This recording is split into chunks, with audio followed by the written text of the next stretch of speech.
Wow, and welcome to the Church of God. And today, what is this day special? Oh yes, so Father's Day. Today, we would love to honor our fathers, na po ang ama ng tahanan, ang haligi ng ating pamilya. Could we invite you to please rise from your seat? If you are a father, no, pwede ba namin kayong maimbitahan? And we would love to honor you. Sige po, palakpakan po natin ang Panginoon sa ating mga ama ng tahanan. Wow. Wow. And today, bago po kayo maupo, ay gusto po namin kayong ibida. Kayo po ang bida talaga sa aming buhay. No po. I am a father myself and it is really hard no po, to be righteous. No po, na tayo po ay tumahak ng kabanalan at tayo nagtatrabaho at bubuhayin natin ang ating pamilya. Such a responsibility that God has given us. And today, we honor you. Can we extend our hands to our Father and manalangin po tayo. Panginoon, maraming salamat sa mga tatay sa aming buhay. At kung wala sila, wala kami. Panginoon, ngayon ay ang aming panalangin ay buksan niyo po ang kalangitan and pour out your favor upon them, O Lord God. Today, we honor them, Lord, because you have given the fathers such responsibility. And today, we pray, O Lord God, today we pray that you will bless them, O Lord God, that you will favor their life, and we lift them up to you, and this we pray in Jesus' name. Amen and amen. Hallelujah. At kung katabi si Mrs., katabi ang anak, pwede mo sabihin, I love you. Ayan. Sabihin mo yung halik, mamaya na. Ayan. Amen. Good morning. And today, what's such a blessing. It is so timely since it is Father's Day. I would love to talk about the word respect. Ayan na po, respeto.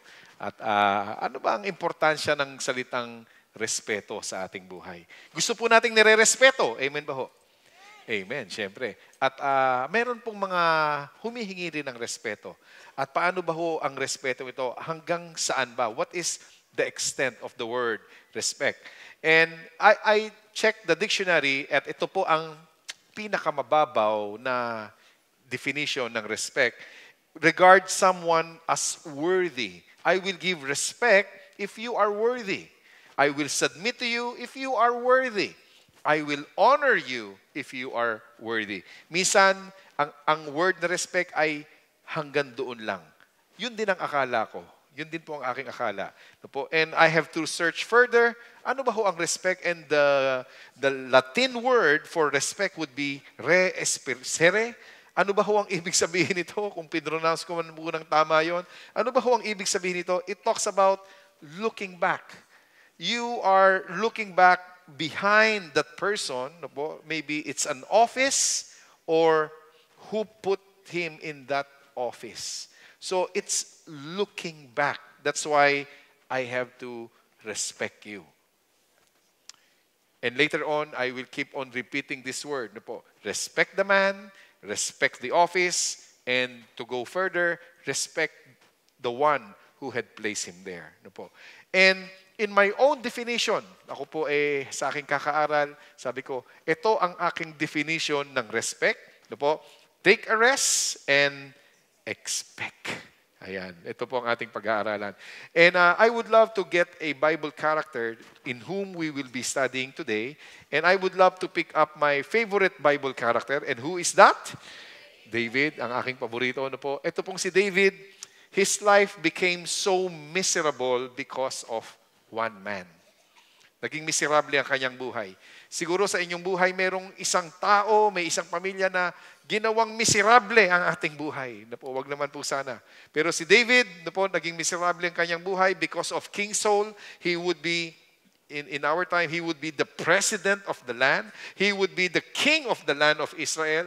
And that king made David's life so miserable. And David was running away. He became a fugitive. And let me show you the hardship that David had gone through. Ito pong si David, he lost his friend Jonathan. Nawalan po siya ng kaibigan sa kakatakbo niya. He left his wife Michal kasi ito po ay anak ni King Saul. He lost his mentor Samuel because Samuel can only follow him this far. Kaya lang siyang alalayan ng ganito, hanggang dito lang, and then wala na. No po. He went into the enemy's camp, no po, and the enemy's camp could only hold him for a while. Can you imagine? No po, you are going to your enemy's camp. It is a show of desperation. No, nagtatago ka na sa iyong kalaban. No? He hid in, or he went to Moab. This would be his comfort zone, Moab, but it was removed from him. He hid in Keilah, he hid in Maon, and then he hid in a cave. This is the thing that had happened to David. His life became so miserable. He was running away from King Saul. And if you are running away from King Saul, ano pa ba ang nabubuo sa iyo? Ano ang galit na nabubuo sa iyo? There would be anger. Ito ang nagpaparusa sa akin. Ito ang aking tormentor. Galit or respeto pa rin. Sa sobrang hirap na kanyang pinagdadaanan dahil sa taong ito, galit, puot, o respeto pa rin. Let me read in 1 Samuel 24, verse 3 to 7, sa kanilang paghahabulan, sa kanilang hide and seek. In verse 3, so Saul came to the sheepfolds by the road where there was a cave, and Saul went in to attend to his needs. Siguro siya po ay na-jingle. Kaya kailangan po siyang pumunta po dito sa cave na ito, sa kuweba. David and his men were staying in the recesses of the cave. Deeper, inner, in the deep recesses of the cave, David was there. Kita nyo nga naman, ang pagkakataon ay parang sinasadya. Meron ba kung ganong Tagalog? Ang pagkakataon ay parang sinasadya. No?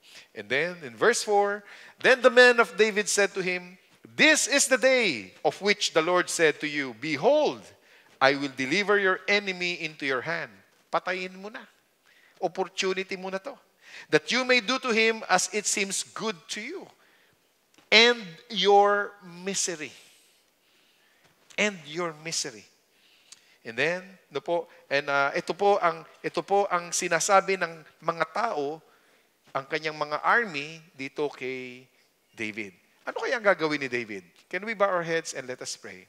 Dear God, Heavenly Father, today we thank you, Lord, for bringing us into the house of the Lord.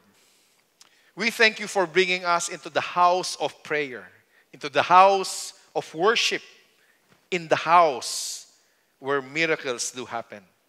Today we honor you, we respect you, and let your word minister to us in our soul, mind, and spirit.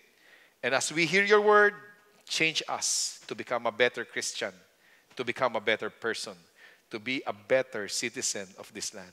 We commit to you this wonderful day, and this I pray in Jesus' name. Amen and amen. Hallelujah. And so this is how the cave will look like. Marami pong mga butas na kuweba, marami pong butas. And can you imagine, sa dami-dami ng kuweba sa Israel, sa dami-dami ng lugar na maraming kuweba, at sa isang lugar na puro kuweba, can you imagine, they found each other in one cave? Parang sinasadya ang pagkakataon. And let me cut this cave into a cross section so that we may understand. This could be the entrance of the cave. And Saul went into this to this portion of the cave. Maybe dito po siya tumijingle, dito po siya umiihi. And then he didn't know that David was just in the inner recesses of the cave. At ang udyok ng mga tao sa kanya, eto na. Ito ang prophecy. Ito ang vision. Ito ang mangyayari. Tapusin mo na ang paghihirap mo. Tapusin mo na. This is the time to do it. And when the people would be prompting you to do something against the king, ano kaya ang iyong gagawin? Siyempre, may galit ka na, may puot ka na, anong iyong gagawin? Ito po ang ginawa ni David. And David arose and secretly cut off a corner of Saul's robe. Yung kanyang damit po, sa kuweba, lumapit po si David, and he cut the shirt of Saul. Can you imagine how skillful David was? Gaano siya ka-skillful? Siya po ay nalampasan niya ang lahat ng presidential security guard. Walang nakapansin sa kanya. At nakalapit siya sa hari. At naputulan niya ng damit nang hindi man lang namamalayan. That's how skillful David was. No po? And David arose and secretly cut off a corner of Saul's robe. Now it happened afterward that David's heart troubled him because he had cut Saul's robe. Yung barong ni Saul, naputol niya. Nabagabag si David. And then he said to his men, to his army, "The Lord forbid that I should do this thing to my master." Really? The Lord's anointed. This anointed one of the Lord is the one causing misery to David. And may the Lord forbid me touching the Lord's anointed. To stretch out my hand against him, seeing he is the anointed of the Lord. Yung papatay sa kanya. The anointed of the Lord. So David restrained his armies with these words and did not allow them to rise against Saul. And Saul got up from the cave and went on his way. Hindi namalayan ni King Saul. The one who was causing misery to David, sabi niya, I shouldn't touch the Lord's anointed. Sometimes when we have this opportunity in our life to end our misery, it's either we put things in our hands or putting things in God's hand. It is our choice. It is our choice. Yes, ito ang taong nagbibigay ng miserable sa aking buhay. Yes, I was prophesied to be the next king of Israel. Yes, this is now a golden opportunity. This opportunity will not happen again. Yes, my army was unanimously with me. Nag-agree ang lahat ng aking army. Nevertheless, instead of anger, instead of hatred, instead of whatever David felt, ang nangibabaw po, the spirit that took the best of David would be the spirit of respect. Kailangan respetuhin yan. Pinagod ako niyan, hinanting ako niyan, papatayin ako niyan. Pero, wow, respetuhin natin yan. Kaya pala kilala po si David, a man after God's own heart. This would be one of the reasons. This would be one of his attitude. Marunong po siyang rumespeto. Marunong ba ho tayo rumespeto? Nanahimik na po, no? So, ano ba ho itong respeto? To what extent? We will now relate it in our life. No po, i-relate po natin ito sa ating buhay. Ano ba ang extent ng pagre-respeto? No. Una, sino ba ang dapat nating respetuhin? Sabi po ng Biblia, and I would be showing a lot of verses today. Sabi po ng Biblia, sa government authorities, we have to respect those people whom God had placed over us. Amen ba ho yun? Ayun, tatatlo na lang po. No? At ito po ang sabi, no po, babasahin ko po sa Biblia. Sabi po dito in Romans 13 verse 1 to 2, let every soul be subject to the governing authorities. Po. For there is no authority except from God. Ang Diyos ang naglagay ng authority na to. Whether you have an authority that is democratic, no po, monarchy, communist, whatever there may be, si Lord ang nag-set up nito. Ang hirap intindihin, di ba ho? Ako rin, hirap intindihin. Pero yun ang sinasabi. For there is no authority except from God, and the authority that exists are appointed by God. It is God who appointed these people who are in authority. So, therefore, whoever resists the authority resists the ordinance of God. Ang Diyos ang kinakalaban natin. And those who resist will bring judgment on themselves. I don't like the word judgment. Do you like judgment? Ayoko ng judgment. Meron po akong, pag ako po'y nananalangin, lalo na po pag maiksing panalangin lang. Kayo ba ho, mas madalas ba ho yung mahabang panalangin o yung maiksing panalangin? Pag ako po'y maiksing panalangin lang po ang aking pinapanalangin, sabi ko sa aking sarili, 2 F ang lagi kong hinihingi kay Lord sa aking buhay. Two F's. No po. Una po, I ask for forgiveness and I ask for favor from God. Pag maiksi lang po ang aking panalangin, Lord, patawarin mo ko. Lord, paboran mo ko. At yan po ang aking hiningi kay Lord. Ayoko po nung judgment. Unawaan niyo ho ako. Siguro ang ating isip po ngayon, naglalaro, you will submit to the authority. Kung mandarambong, kung corrupt, kung magnanakaw, kung nang-iisa, kung pumapatay, kung ang government ay wicked, should I submit or should I respect? Well, I know what's going on in our mind and in our hearts because this would be the thing also that's going on in my mind. No po? But let me bring you to John, no po? Book of John.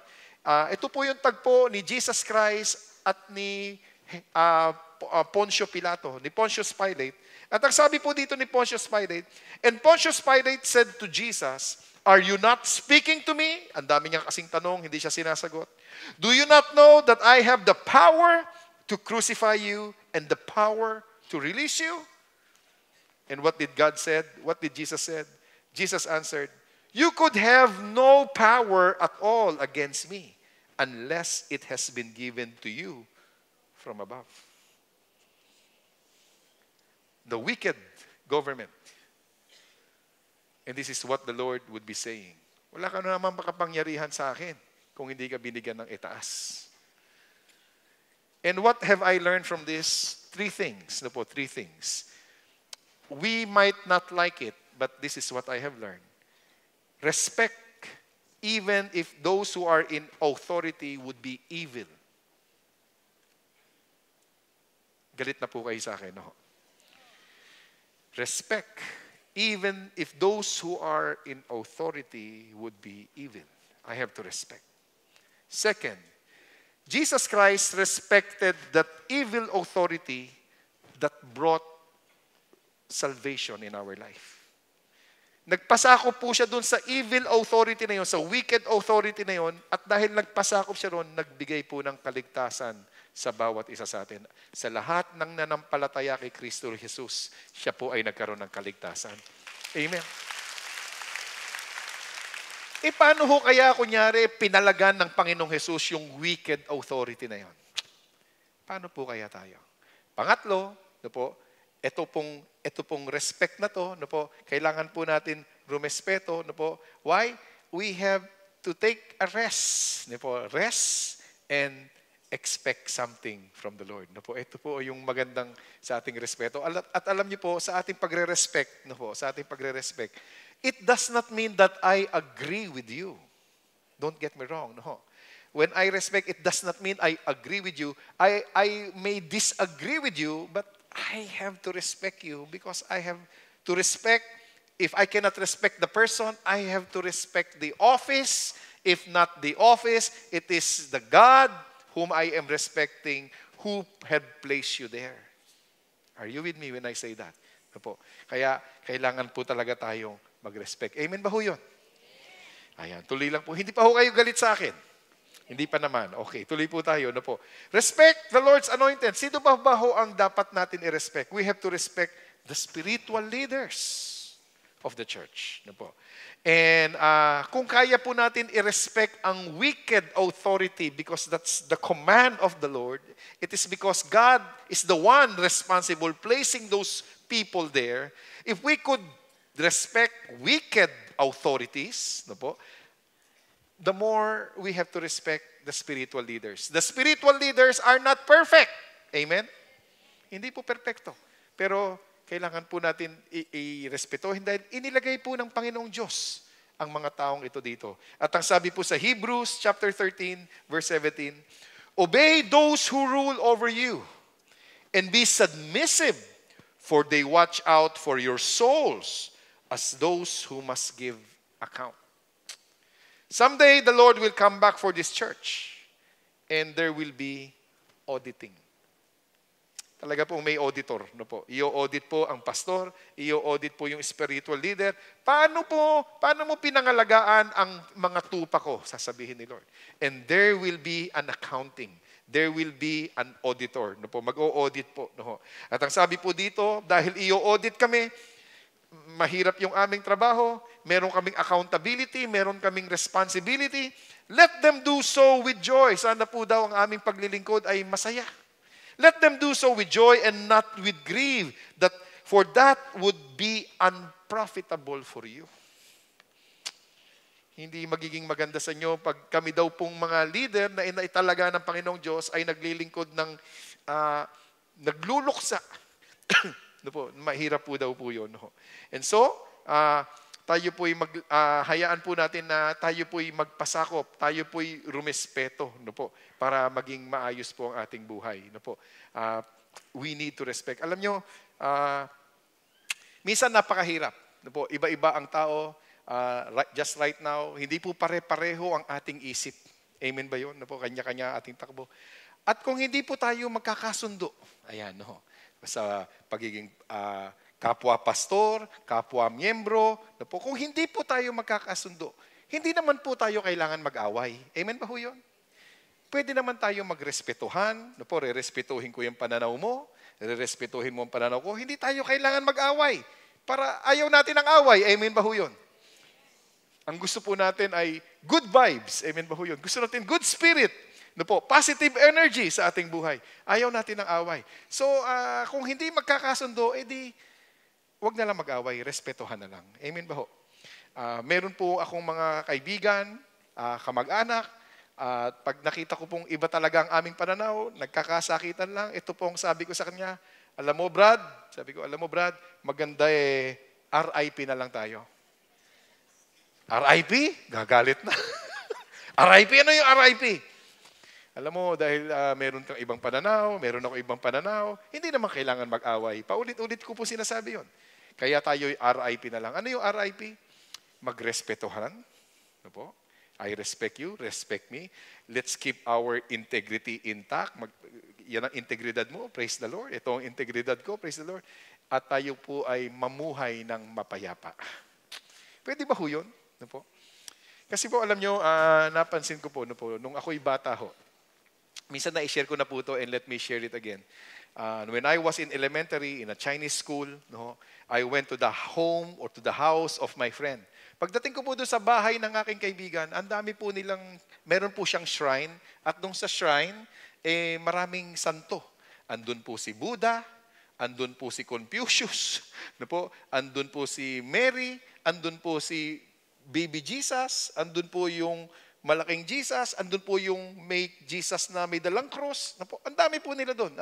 Andun si Apostle Paul, ang dami po nila. At ang bawat isa po ay may siopaw, tigi-tigisang siopaw.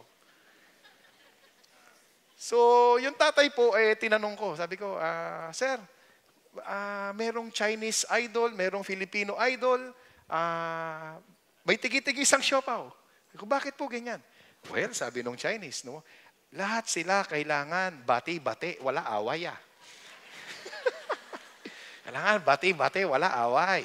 No? Pag marami away, loke negosyo. Kaya kailangan bati-bati. No? Bata pa ho ako noon, no? Natatawa po ako noon, pero looking back, oo nga naman. Ayaw natin may away kasi hindi maganda sa ating business. Amen ba ho yun? Hindi magandang spirito sa atin. No po? Kaya maganda po tayo po ika nga marunong tayong rumespeto. Amen ba ho yun? No. We have to respect spiritual leaders, government authority. We have to learn how to respect. At kung hindi magkakasundo, sana may respeto pa rin. Sa mag-asawa, kung hindi magkasundo, meron ba tayong area na pwedeng magrespetuhan? Malakas po yung amen doon, no? Wala po akong kinalaman doon, no? Tutuloy lang po ako, no? Respect the Lord's anointed. Sino pa ba ho ang aking gustong ibida ngayon? Tulad ng sinabi ko kanina, ang ating mga magulang. We have to respect our parents. The Lord's anointed. Pag wala si tatay, wala si nanay, wala ka dyan. Amen ba ho yun? At ang sabi po ng Biblia, no po, Exodus 20 verse 12, honor your father and your mother, that your days, may promise po, that your days may be long upon the land, para mabuhay tayo ng mahaba, which the Lord your God is giving you. Paano kung sasabihin ng anak, paano kung si tatay lasinggero? Paano kung si tatay sugarol? Paano si tatay babaero? Paano kung si tatay nanlalalaki? Naku, hirap, no ha? Paano kung si tatay, hindi marunong mag-manage? Kung paano kung si tatay nananakit? Kasi po ang sabi ng Biblia, honor your father and mother if they are good. Right or wrong? Wrong. Hindi naman sinabi kasing honor your father and your mother if they are good. Honor them. Because they are your father and your mother. Period. Whether they are good, whether they are bad, honor them. Hindi nakakondisyon ang aking pagrerespeto sa aking magulang. Maaring uuwi tayo sa ating bahay, lasing si tatay, magmamano ka pa rin eh. Meron po, kagagaling ko lang po sa States, ito po yung sabi ng pastor. Po, sabi niya, parents are not always right.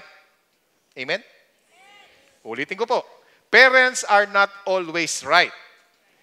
But parents will always be your parents. Hindi mababago yun. Parents will always be parents. And for that, I have to honor them. If I cannot honor the man, I have to honor his position. And if I cannot honor his position, I have to honor who placed him there.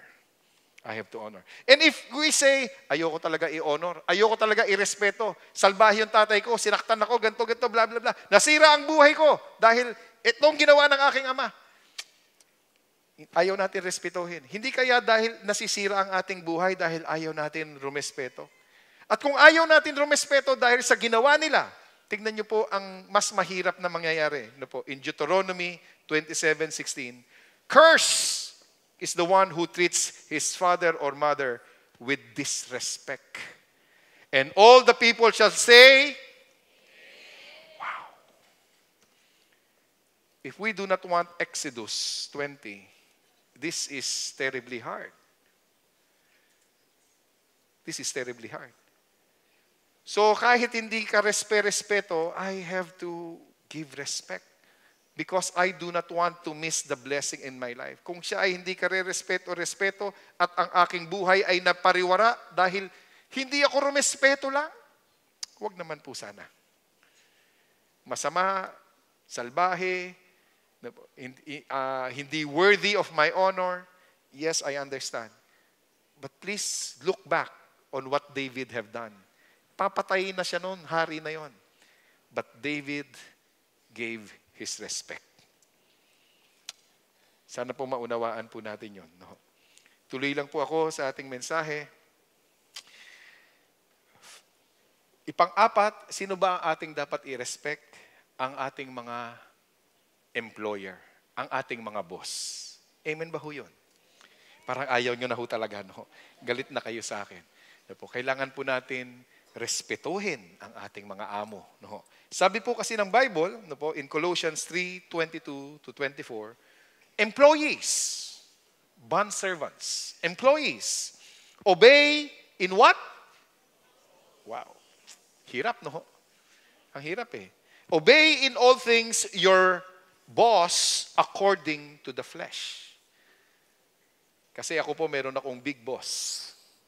The big boss is calling me. But there is a boss according to the flesh. No po? Our boss. No po? Not with eye service. Hindi ka nagsaserve because of pasikat, sip-sip, eye service. Hindi po. As men pleasers. Hindi po. But in sincerity of heart, fearing God. Nagsaserve ako sa boss ko, fearing God. What's behind my boss. No po? And in verse 23, and whatever you do, do it heartily. Masaya. As to the Lord and not to men. Knowing that from the Lord you will receive what? The reward of the inheritance, for you serve Lord Jesus Christ. Pag ibinibigay ko pala ang todo dito, hindi dahil sa sumisip-sip, hindi dahil sa pumapapil, kung hindi dahil sa, hindi, may pinaglilingkuran ako na Panginoong Diyos. At dahil dito, lumulutang ang pagkakristyano ng bawat isa sa atin. Doon po siya lumulutang. Hindi ko siya kakaawayin. na po, hindi ko siya, siya ang boss sa kanya tayo sumesweldo no? Kung hindi tayo marunong rumespeto, mas humihirap po ang ating buhay. So today, before I further continue, I don't want us to miss ano ba ang nangyayari pag hindi tayo rumerespeto. 4 things happen when we don't respect, as from what we have read. Ano ba ang nangyayari? Judgment. Do you remember that word? There will be judgment. If I don't respect, there will be judgment. If I don't respect, it would be unprofitable for me. Walang kikitain. Walang ganansya. Pag ako hindi marunong rumespeto sa aking magulang, there will be a curse. If I disrespect my parents, if I do not respect my employer, there will be no reward from heaven. It is our choice. Today, I would love to show a video. Isang church leader po natin, si Brother Bong. And minsan kami nagkausap at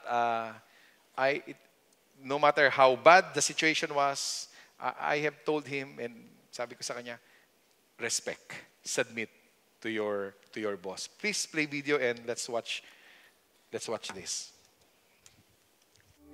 Ako po si Bong Monforte, cluster leader ng Cluster 5. Year 2009, I was promoted as an advertising manager sa company namin. And the year after that, 2010, nagkaroon kami ng hindi pagkakaintindihan ng boss ko. I was a bit frustrated and medyo may konting galit. Doon nag-start yung parang conflict namin in a way. Hindi na rin naging maganda yung attitude ko towards my work that time and my attitude towards him. Noong 2011, I came to a point na parang gusto ko na mag-resign. Gusto ko nang magpalipat ng department. Since active naman ako sa ministry and I was a leader of the church, sabi ko, konsultahin ko nga si Pastor Anthony. Sabi niya sa akin, sino ang boss? Sabi ko, siya po. Kasi siya po yung VP namin, ako po manager. Sundin mo. Medyo sumama ang loob ko that time, at that particular moment kay Pastor Anthony. Kasi parang naghahanap ako ng kakampi sa pamamagitan niya, pero hindi ko nakuha yung kakampi na yon. 2012, January, prayer and fasting. So I prayed for it kasi gusto kong lumipat, gusto kong mag-resign. So I asked direction from the Lord kung anong gagawin. That very moment, sabi sa akin ng God, complete the task, finish the race. Para sa akin, that moment, sabi ko, grabe, pinahaba-haba ko pa yung prosesyon, ganun din pala. Susunod din pala ako, magsasubmit din pala ako. Sabi ko sa boss ko, sir, okay na po ako, hindi na po ako magre-resign. Whatever you ask from me, I'll do. By 2017, nilipat ulit ako ng departamento. And I was transferred to circulation department as circulation director. Ngayong taon, ako na yung nag-handle nung buong department. And not just for one company, but for 3 companies. Truly, there's blessing and submission. And we need to respect all authorities.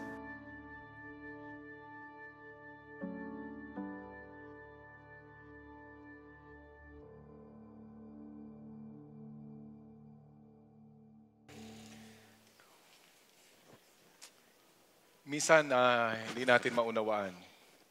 Why do I have to respect? Why should I respect the unrespectable? Sometimes that's what we say. But what we see is only this. God sees that. I hope you're getting me. Ang kita ko lang po ngayon, yun lang ang nakikita ko. Pero kita ng Diyos yung doon. At dahil doon, may tinuturo si Lord sa aking buhay, sa salita niya, kahit kailangan ko siyang sundin kasi hindi ko kita yun doon eh. Kailangan kong sundin ang kanyang salita sapagkat ito ang ating gabay. Finally, let me end the message by showing you this, just to make sure that we are on the same page. We have to respect the man. We have to respect authority. We have to respect spiritual leaders. We have to respect our parents. We have to respect our boss. And so on and so forth. And if we cannot respect them because they don't earn our respect, then we have to respect the office. And still, if we cannot respect the office, we have to respect the God who have created all of this. We have to respect it. Sana po maunawaan natin yan. At lalagyan po natin ng tao, para mas mag-gets po natin. Lalagyan natin ng tao. Ayan, ang tao. Ayan. Ano kaya sinasabi niya ngayon? No? Your guess is as good as mine. We have to respect. Whether good or bad, we have to respect. Let's put it in our community. Ang ama at ina ng ating lungsod. Doing good, doing bad, whatever. I have to respect. Because it is God who had placed them there. So that it would be good for us. Amen ba ho yun? No. And finally, what is the definition of respect for me? Take a rest and expect. Just like what David did, I will respect you and I will be expecting something from the Lord. Today, as we end the worship service, maaring nasaktan ka, maaring may tumutugi sa iyo, maaring may isang taong gumawa ng miserable sa iyong buhay, yung nakatataas, yung dapat respetuhin, sinalbahi ka pa. Pero ayoko kasing mamiss mo ang pagpapala ng Diyos. If we miss respecting, I might miss the blessing. Are you with me when I say that? Inuutusan ako rumespeto in spite of. And if I have missed, let me repeat it again, I don't want you to miss it. If I have missed respecting, I might miss the blessing. And I don't want that to happen to your life. So today, when you come to the altar, ano ang ating bit-bit? Bit-bit natin yung sama ng loob. Bit-bit natin yung ating galit. Bit-bit natin yung ating puot. At sasabihin natin, Lord, sige na nga. Bigay ko na sa iyo to. Susundin ko ang salita mo, bigay ko na sa iyo to. Dahil yun na sinabi mo, susundin kita. Pagpalain mo ko. Tanggalin mo ang puot, ang galit. I don't want this anger to drive my life. I want you to take good care of my life. And if that is your prayer, come. Ibibigay natin kay Lord yan. Matututo na tayo rumespeto at hayaan yung bumukas ang langit para sa inyo. As they sing, come in Jesus' name.